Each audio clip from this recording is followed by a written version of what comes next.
This is the Windone E2 electric bike, and just looking at it, you can really see how it blends a modern style with a retro touch. I'd call it a pretty sleek machine, especially with those chunky 20-inch fat tires and the wide, cushy seat.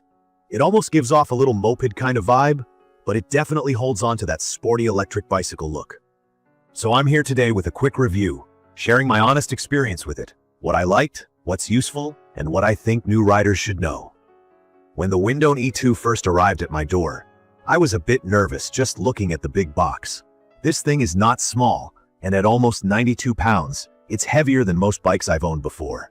But one thing that eased my mind was seeing it almost fully pre-assembled. Basically, all I had to do was attach a couple parts.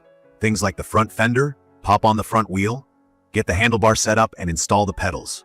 I had to flip the bike over to get the front tire on, and finish up with the rear suspension and the headlight. And with the tools included in the package, it was pretty straightforward. Pumping up the tires and charging up the battery were the last steps before I could take it for a spin. So, for anyone new to electric bikes, don't let the size scare you. The assembly is manageable, and everything important is pretty much done in the factory.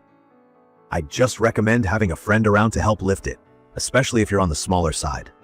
Let's get into the key features. What stands out to me is the 750-watt brushless motor, which is hidden in the rear wheel. It gives the bike some real kick. Acceleration is smooth, and it gets up to 28 miles per hour if you're using pedal assist mode. So you're working the pedals, but the motor gives you a pretty strong boost. If you're feeling lazy or just want to cruise, you can use pure electric mode, where you just twist the throttle and let the bike do all the work. Top speed here is about 20 miles per hour. There are also pedal-only and cruise control modes, so if you're like me and have different moods depending on the day or how much effort you want to put in, you have a lot of flexibility. From my experience on city streets and dirt trails, I'd say the fat tires and the full suspension make a huge difference, especially if you're riding in places with potholes or gravel. The 20 by 4-inch all-terrain tires pretty much eat up bumps and keep the ride stable, and the front fork plus the rear suspension give you a lot of cushion. On top of that, the seat is really comfortable. It's a soft sponge seat with 23 inches of length, so even on long rides, I didn't get sore. The gears are simple to use with a trigger shifter right by the handlebar. This bike comes with 7 speeds, which is great for handling hills or just coasting on flat roads. Shifting is fast and smooth, no fuss at all. For anyone new to cycling, gears basically let you control how hard you need to pedal, so you can find the right level for your fitness or the terrain. Now, let's talk battery. This thing is powered by a 48-volt 13.8-hour removable battery, which is roughly 624 watt-hours in terms of energy. In plain language, that means the Windone E2 can take you up to about 46 miles if you're mixing some pedaling with the electric assist. If you stick to pure electric and let the bike do all the work, I was getting closer to 28 miles per charge. Obviously, that's going to change depending on your weight, how many hills you climb, and whether you're carrying a backpack or not. For me, cruising at a chill pace and using mostly pedal assist, I could go multiple days without needing a recharge. The battery slides out really easily, clicks back in with no trouble, and has a little charging port. I liked being able to bring the battery inside to charge while I left the bike in the garage. Also, the battery is IPX5 waterproof, so light rain isn't going to hurt it, but I wouldn't park it out in a storm either. The LCD screen and control setup are actually really simple. You've got a power button you hold for a couple seconds to fire everything up, and a clear display shows your speed, battery level, and total miles traveled.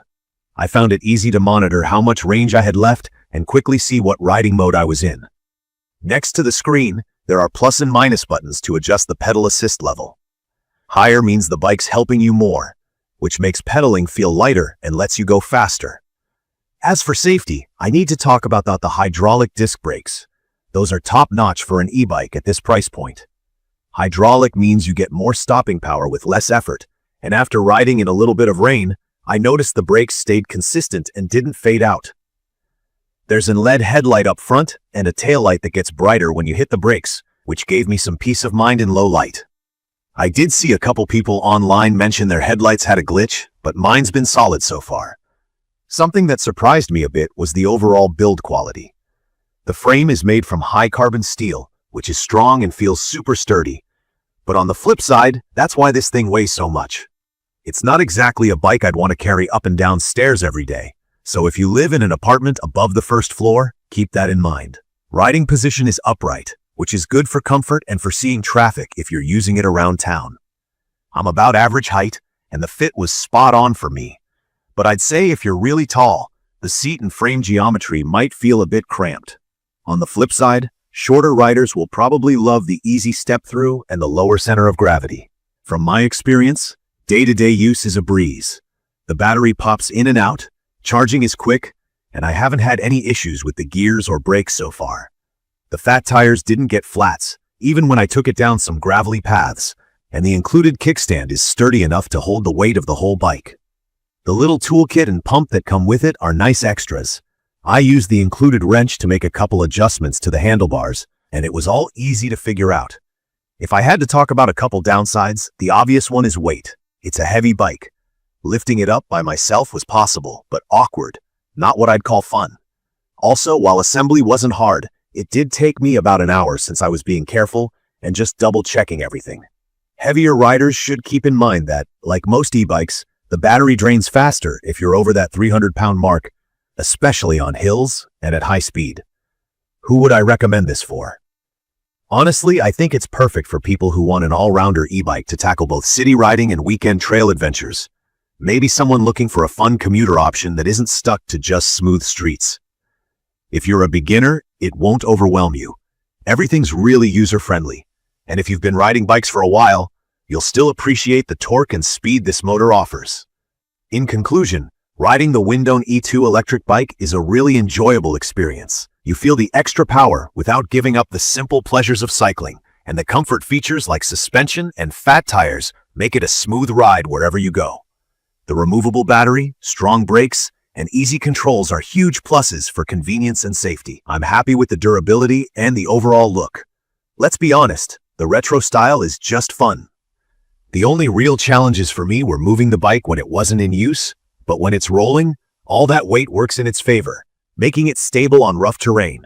If you're in the market for a solid electric bike that doesn't cut corners on comfort or performance, this is a strong option. Feel free to leave a comment with your core questions or your own experiences, and don't forget to subscribe for more reviews like this. Thank you for watching.